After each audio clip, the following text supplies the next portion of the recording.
Yo guys, reminisce here back with more Call of Duty Zombies content. Today's video will be around the Toten, arguably the best Cold War Zombies map with a fairly simple to learn map, but also fun to play layout, unique features, and entertaining Easter egg from the story, the wonder weapon with the Cerberus and all of its variants, as well as the boss fight and all of the elite zombies in this map as well. This is episode 21 of the Zombie series with all of the previous episodes on my channel. So on that note, without further ado, let's get right into it.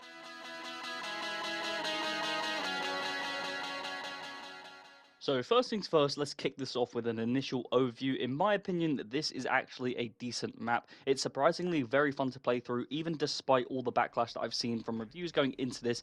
I would say I had very low expectations, and I would say it definitely met those and achieved even higher than those expectations, to be honest. And to be honest, I'll explain that why, because when I first came to play this map, and Cold War in general, I've heard that it's like the worst zombies. I haven't played all the DLCs. I only played D Machine back in the day. Don't ask me why, but I came back to these DLCs because as a Zombies fan, I cannot progress through the storyline and just not have played all of these DLCs. So I've made it clear that I'm going to complete every single Zombies map in all of Treyarch games, even including all of the DLCs, which also means that I have to complete the Easter eggs in order to upload this to the channel for you guys as a part of this series requirement. And that kind of just goes to prove that doesn't matter what other players think of certain maps, just play them and see for yourself how you feel about this map. And I'm absolutely certain this would have been more enjoyable co-op, but playing it on solo, I actually think it's a decent map. Now, going forward, is it a map that I'm going to play and come back to and revisit? I'm not really sure for certain, but I did enjoy the overall experience of playing this, and I would say Cold War in itself isn't actually as bad as people make out to be. It probably is my least favorite all in all, but it doesn't mean it's bad. It just means it's not as good as the likes of Black Ops 2, Black Ops 3, Black Ops 1, whatever. It just all comes down to the player and what you enjoy, but just generally this map, the experience, the atmosphere, I genuinely really enjoyed the experience of this, and more so the challenge, and I'll get into the details of this with completing this Easter egg not being an easy challenge or not an easy task by any means, and I did have to lock in and take it more seriously than I did for the likes of Firebase C, which was the last episode in the Cold War series, which I think episode 18. Firebase C was not particularly my favorite map. I would say that is definitely my least favorite so far, but we still are yet to play the Forsaken, and by the time you guys see this video, the Forsaken video will be out in the next couple of weeks. And going forward, like I said, I'm not sure if this is going to be a map I come back to, but completing the boss fight and the Easter egg, it was definitely initially difficult and tanky. That boss fight did take a lot longer than I initially thought, especially on my first ever attempt, which I then failed. But with the right strategy and the right setup in place, it's a lot easier to manage. Not easy, but overall I would say it's definitely not as difficult as my first initial attempt, where I thought I'm never going to do this solo. But we'll get into more detail on the boss fight just shortly. As for, like I said, this map in itself, I'm not sure it's meant to be this easy or hard, depending on obviously how you perceived it and your own experiences. I definitely think that this map presented a real challenge for me. I do love that, and to be honest, although Cold War Zombies is different to other games so far in this series, with the movement, I'm not really a fan of how the engine feels, which is quite surprising because I always thought, looking back at it when playing this game as Prime, that the movement was fine. But coming back to it, at least not for using a shotgun, at least it was not that great. I always found myself it felt like I was in mud, not able to sprint. I'm sure my settings are probably wrong, but overall, it was a good experience on this map and challenging to say the least, which I am both glad I played and also would recommend for other players generally. As for map ranking, I'd say as just in itself on a standalone map, this is probably a C tier map. I think there's a lot of features of this map that have an average of a C tier ranking. I'm not going to go into details what that criteria means because eventually we'll have to play all the maps in order to rank them accurately throughout all the series, which eventually we'll get around to doing to truly determine where I would rank this map all the time, not just only in Cold War, but also just as a map on its own. It could even be pushed up to B, which probably is so controversial and definitely not going to get there probably, but it could. I'm just saying it could. And then also it could even go down to a D tier. We'll have to see. But I think out of the three maps so far that I've played with the likes of D Machine, Firebase C, and this, it is arguably the best map. I still think it's D Machine, but until I play Forsaken, I can't determine what the number one map is. I still think I prefer D Machine. I think that is definitely a more just a better or more interesting map, just overall a better experience. But I'd be interested to hear you guys' thoughts on this map. Let me know down in the comments. Is this a good map in general? Is this the best Cold War map? Is it the least favorite? What is your favorite in any case? Just for argument's sake, I want to know how people perceive this. Like I said, I've had mixed reviews. I had low expectations coming to this, and I would say generally it's a fun and different setup with the train station, the zip wires all throughout, the various different buildings all over. I like that it's unique. Although fairly large scale with the likes of the different levels, it did not feel like Firebase C, where that map was just too large with plenty of wasted space, in my opinion. Although you used most of the map in Firebase C, I just feel like for the most part you didn't even need to go in certain areas like ever. And I feel like this map had so many passageways or shortcuts that once you understood your way around it, which definitely isn't easy to get your head around, especially if you have only played it once or twice, but it's manageable. And I would say, even though it's a large scale map with different tiers or levels, whatever you want to say, it's still a decent map and not too big of of a map in order to run around with. In my opinion, probably a controversial take, I am aware, but the map's atmosphere, in my opinion, is actually good. It's dark, it's eerie, it is similar, it reminds me of the vibey sort of atmosphere in World at War, with it being difficult and just not a pleasant environment in itself, and that's what zombies used to be. I've been around since World at War. I absolutely love the original days, and this map just gave me those sort of vibes, and I just generally, I would say that is a nice environment to experience over and over again, because it's just different from all the colourful maps that we get today. I've been coming from Black Ops 6, which we'll go over in a second, but a good amount of boss enemies as well on this map. Although the Tempest and the Disciples are so annoying, it also has the Mimics, it has Manglers, Panzers, and a Megaton. I mean, that adds a lot on how the map is perceived, in my opinion. I wouldn't say there's like it's spammy either with all of the different boss zombies. It's just a good balance and does add to the Easter egg journey in terms of it being difficult, which I do think and believe that maps that are more difficult, not saying they have to be too difficult or anything like that, it just becomes tedious or a chore to play them out. But if a map is more difficult, it tends to be more memorable because you have to lock in and you have to probably end up playing it multiple times. Whether you get it right the first time, who knows, but you tend to have to understand what you're doing more, therefore leading to it to be more memorable, which I really like that, especially from an Easter egg point of view. I've also just come from Black Ops 6 Zombies, as I said, as we work backwards through the games now, while simultaneously playing Black Ops 7 Zombies, which is out or due imminently, which I'm really looking forward to it. So personally, in my opinion, I really like Black Ops 6 Zombies, but my plan is to carry all the Easter eggs on the previous games like this, seeing as we've completed Black Ops 6, which, like I said, was amazing. I was a big fan of that, and then we'll head towards completing Black Ops 4 DLCs with the likes of Ancient Evil all the way through, as well as the Black Ops 3 ones that I couldn't do on my own, as well as Chronicles, and then finally any remaining other maps, maybe in Black Ops 2 or whatever, as we wrap the series up, to then finally determine the ultimate ranking of the best Zombies map and per title, and having all of the backups in sort of like in a playlist, archived aside, so sharing all of my views throughout the journey, because that is the purpose for this. In case you guys weren't aware or are new to the channel, I've effectively been playing all of the previous games leading up to Black Ops 6, complete Black Ops 6, going into Black Ops 7, and then we're going to simultaneously, as I said, manage previous games whilst also playing Black Ops 7, which, like I said, I am really looking forward to, and that is just generally the goal. Now, back to this map, of course, there is no elemental weapons, which typically does hold more weight for me in terms of how I enjoy a map or its replayability, on how I rank it, whatever it may be, but the Cerberus, in my opinion, is honestly really fun and a great wonder weapon. It's not insane or overpowered or anything like that by any means, but it's completely viable, it's fun and easy to use with plenty of variety and ammo options, giving you a different playstyle and just generally a different option each time, and I really like that. I like the different variants. I personally just like the traditional one because I think it's ranked like the best, well, it's definitely the best variant of all of them in terms of damage per second or whatever it may be,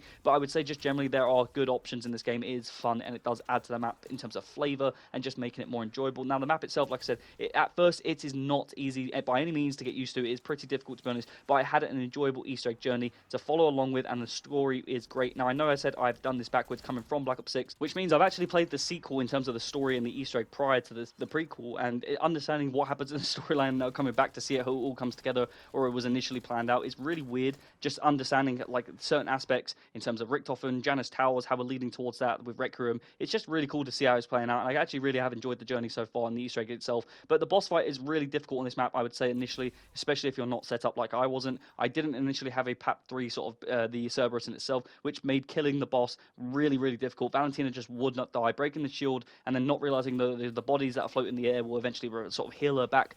Knowing that happened, I was absolutely gutted. I then had moments where I froze and went down. I was just so fuming. Each time I had an attempt, something just fundamentally went wrong. I had to end up playing this map 5 times in general, which, like I said earlier in the video, I actually don't care. Like, it generally makes the map more memorable. I'm going to walk away from this video and this episode and this map in itself, sort of remembering the map in itself better than the likes of maybe Firebase C, which I think we did like second attempt or third attempt, maybe, whatever it may be, as well as D Machine, which we ended up doing first attempt. Like, I'm going to remember this map a lot better now because I've had to do it multiple times. So that's the sort of positive spin on it that I like to look at things with, making sure that I don't feel like I had to waste my time playing that 5 times, because I generally didn't mind the map. I actually found it was decent, like I said, and I actually enjoyed the Easter egg journey in itself, so it wasn't a big deal, and I actually liked the fact that I got to play the boss fight twice. I failed on the first attempt, like I said. We had some sort of fortunate moments with the game freezing, which is a bit of a bug and annoyed me with Cold War itself. There are a bit of sort of bugs in this game, but that's not enough of a reason, in my opinion, to sort of draw it back or rank it lower or whatever it may be. And as for the layout, I'd say, like I said, it's a large map with interesting areas and features, all mostly used throughout the Easter egg in itself.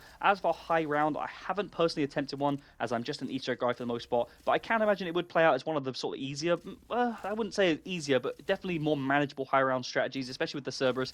Maybe 5AC with the likes of the Ray K, because that's such a cool wonder weapon. Maybe that could be easier, but just generally Cold War, I imagine this could be a decent map, especially if you go down the train station and maybe you don't open up certain doors. It could be quite easier to funnel, but I would say the map in itself is just not easy to maneuver. There's just so many areas where zombies come out of. There's so many sort of boss zombies later later on in the game, but you have to manage. And just generally, I'd say it's a high round map. I can't imagine this being a particularly strong map, but I imagine with the right setup, just like any other map, and with the right area, you could probably do so. So if anyone high round players out there, if you guys have any tips or tricks, let me know down below in the comments if you guys have a really high round. Also, let me know your highest round on this map in case you guys really are a fan of this one, because I'm sure there are people out there who played Cold War Zombies maybe for the first time, or maybe just never played any of the previous titles, whatever it may be, that genuinely like this map. And I'm sure there are some of you guys out there, but I imagine for the most part, it's probably in the majority of the opposite favor, at least from what I've seen with terms of other players and their own reviews in itself. But I would say that the map hasn't aged badly by any means. I have enjoyed my experience, and I would say it's very similar to the likes of, I know this is going to sound weird, but Kino to Toten and like Shadows of Evil put together. That's kind of the vibes I got from this map.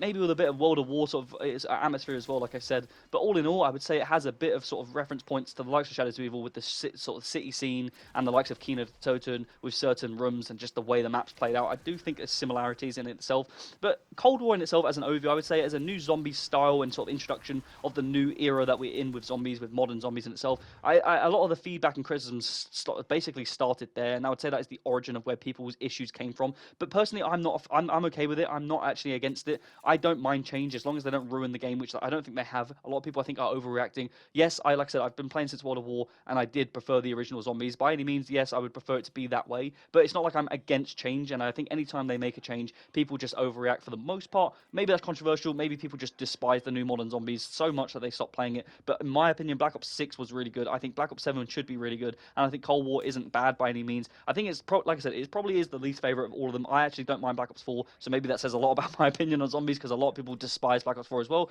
I get it. Black Ops 4 started really badly, had so many issues, and that has had an everlasting taste in people's mouths with regards to how it's sort of aged. But I think going back to Black Ops 4, it hasn't been bad by any means, and I think people again also overreact with that. So it's relatable to this because it's the same sort of context. Now, as a reminder about this series, like I said, the ultimate goal is to complete all of the Easter eggs in every single map. So this is not a guide, but what I'll do is basically summarize my Easter egg journey, every step along the way, and then we'll get to the boss fight to wrap up the video. So basically, with this map, as usual, you have to start the map and get to the Pack-a-Punch and the power, and effectively you have to find the fuses in this map, which shows up where two tempests are on two separate sides of the map, which gives you kind of like a nice introduction to here's this side of the map and here's this side of the map. So it gives you an idea on where you need to explore before you then get underway and get left to it. But then you need to get brain rot on your gun and turn a zombie in the hotel room to obtain the hands of Klaus, obtain a battery from killing a Panzer at round 10, and then go to Klaus and himself underneath in the train station and place those parts, and then command him to head towards the locker and obtain the black light in the switch control room, which you then need to obtain 3 codes around the map in 3 separate areas in the garment factory, the service passage, and the grocery store. You then need to head back to that same hotel room and open the vault, and this is how you get the free Cerberus wonder weapon, which, like I said, is a really cool sort of wonder weapon itself, and the variants are wicked. Obtaining the headgear for Klaus is the next step, where you have to shoot the pylon that is in spawn, then shoot the fuse box in the train station, and finally one of the radios in the electronics store to get all the 3 parts to basically build the headgear for Klaus, where you can then effectively use him to open up the secret room using the blue Cerberus, and you can then have to go in there, wait around, collect the 3 canisters as well as the essence device, place them in the 3 green boxes that are around the map, capturing 3 Tempest souls per box, and then bring each charge canister back to the secret room, where you'll then have to move to the next step, which is to upgrade Klaus by placing the microwave dish that you get from the courtyard area, the radio dish in itself. By getting them 50 kills with Klaus by one of those stations, those sort of spawning stations, you can then upgrade Klaus into the second sort of the first tier of a Pack-a-Punch version of himself, and then by doing this he can now stop the train. By collecting parts in the train, you will move through the next step, which is a bomb and a key card that is inside the train, and then you need to place them into the canisters. Now, I actually had a really tragic incident with this fucking train. On my 4th attempt of playing this map, everything was going so well. In the previous attempts, I had my own issues. That was probably me. But on the 4th attempt, everything was just going so well.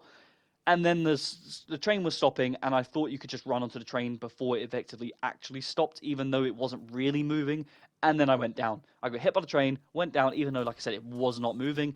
And then lost all my perks down to 3 perks, which means I had to spend all my points to try and get all the perks back, which has continued to cause issues and meant that it delayed me getting to the boss fight, and eventually I just almost gave up. I just sort of stopped because it just meant that I was going to be on the boss fight by round 30 or more, and at this time I didn't really have the right strategy in place. So after I failed that attempt, I then went and looked up on the best setup because I was so determined. I even went straight back into the Easter egg after attempting it for the 4th time. I went straight back in right after, looking up a review quickly to see how to defeat the boss because I was determined I was going to get there, so I did not not want any more issues. And then we finally got there on the 5th and final attempt, as I said. But after you get those parts in the train, you are then effectively going to have to get to the sort of the interact with the computer until you spawn in the satellite, which is the sort of the scary step, as you will, the timer step, where you have to call in the satellite, defeat the HVT targets, the mimics or whatever, and then pick up the uranium with the split megatons. Now, the first ever time I did this step, it was tense. In this gameplay you're going to be seeing here, I left it to the last second until I could place my final uranium, and the game was about to wipe, which is what I've been told on the videos and the guides I've seen, that the game does wipe if you fail that step or use too much of the time. So I don't know what happens if you fail, but as far as I'm aware, that is what happens. I haven't actually had it happen, but it was close, and I was clutching the straws there with how close I left it. There was so many different reasons why I left it so long. I forgot you have to craft the uranium bomb, so I tried getting the original uranium, placing it on the zips, was confused as to why it wasn't letting me place it, then realized you had to go down and craft it, didn't realize there was a crafting table right below the zip, had to go across the other side of the map, blah, blah, blah, and it led to me being so close, and I thought that was it. That was the moment where I clutched up, and that's where I was going to do the Easter egg, only until I got to the boss fight and got humbled, and had to do it again, because I didn't have the right setup, and I also had no strategy in place. But you basically have to get the uranium from the split sort of megatons, and then craft the uranium device in the tents where the crafting table is, place each of them by the 2 zip wires across the map, and they will effectively charge or sort of go towards one another as like a magnetic pull, and create a new cleansed rock that will be on the floor. And by bringing that down to the lab and placing it into the charge machine, you are one step closer to the finale, which is effectively to repeat that same step again, call in the satellite using the computer, defeat this heavy sort of HVT, get the uranium, charge them up, and then place them to get the cleansed material, and then go effectively place that down on the sort of 3 charged up canisters, and you are effectively able to start the boss fight. By literally placing the second canister or the second uranium device, you officially start the boss fight. So obviously make sure you're aware of that. Like I said, it's not a guide, but just generally if you weren't aware and you're going to go back and play it after seeing this video, it may remind you to play it, whatever it may be. Maybe I've inspired you to go play Mauer, maybe you've forgotten what this map is, or maybe you haven't played it like myself. Go and try it out. Like I said, it is fun. But the boss fight, I will warn you, can be very challenging. It at least was for me on the first attempt. My first attempt playing this boss fight, I lost my shield instantly. Even though the video literally says avoid the fire attack and just make sure you try avoid that, you will pretty much not have a shield for the most part unless you really understand what you're doing, which in my second attempt doing the boss fight, I definitely managed this a lot better with a strategy in place and the right setup, and then also making sure you stop the floating zombies from healing her, shooting them as soon as possible to interrupt the attack, and making sure she doesn't go back up to full health, because I let that happen in my first attempt, but on the second attempt, we made sure we didn't. Avoiding the wipe phase, which is when your screen effectively goes blue, use cover, whatever it may be, and just stay alive, defeat the ads, focus on them, and then in the fourth sort of final, she moves around the map the whole time you're doing this, and every time you do enough damage to her, you break the shield, you do enough damage to her, you are going to be good. My biggest tip that I saw in the review was use Ring of Fire. I cannot stress this enough how much easier this was using Ring of Fire. Ether Shroud is a lot better generally for the map itself in terms of surviving, especially if you're not comfortable around the map, or also you just get stuck a lot by either watching the video or you're not paying attention, whatever it may be. Ether Shroud is great for that, but Ring of Fire really is clutch and allowed you to amplify the damage 10 times over. I don't know what the exact numbers is, but it made it so much easier and so much more recognizable with the damage output you were doing versus the boss, realizing how much quicker it can be. And in my second and final attempt, we did absolutely shred the boss where it felt almost easy, and I was like getting to a point where I was like, is this going to get any harder, or is like, am I just waiting for something to happen, to the point where this feels too easy? Because in my first attempt, like I said, I had PAP 2, not PAP 3, and I also was using Ether Shroud, whereas the second attempt on the boss fight, I did have Ether Shroud, I did have the actual Ring of Fire and Pack Punch 3 on the Cerberus, and it made it so much easier. I cannot stress it enough, so make sure you guys do that as a little bit of a tip as well, in case you guys want to wear. But that's pretty much it, and then you eventually need to sort of just wait for the cutscene, send Klaus in, protect him, make sure he gets all the way in, and then you've completed this map and the boss fight, and you're onto the final map, which is Forsaken, which we'll be bringing out a video in about 4 weeks time, maybe less than that, to give you guys the finale update on Cold War. But in my opinion, it is a good game. It definitely doesn't deserve the hate that it got, or at least sort of continues to get, and that doesn't mean it's not my least favorite map so far in the Treyarch series. I would say so far it probably is, and that does include Black Ops 6, because like I said, I did actually like Black Ops 6, but with the 2 more maps, like I said, left to play with both Forsaken and also with the Dead Ops Arcade, which I'm going to play as well, which I know doesn't really add to it too much, but I'm still going to play that as well. We'll decide in the finale episode and go from there on where we rank Cold War in itself, but so far I would say it probably is the least favorite zombies in terms of Treyarch in itself. But with that said, that's the video as itself. If you guys have enjoyed, as always, don't forget to like and subscribe. If you have any comments, tips or tricks about playing this map in itself, or any suggestions about future videos that you want to see on the channel, let me know down below in the comments and I'll go right back to you. I'm Vision Gen. Hope you enjoyed the video and found this useful, and I'll see you in the next one.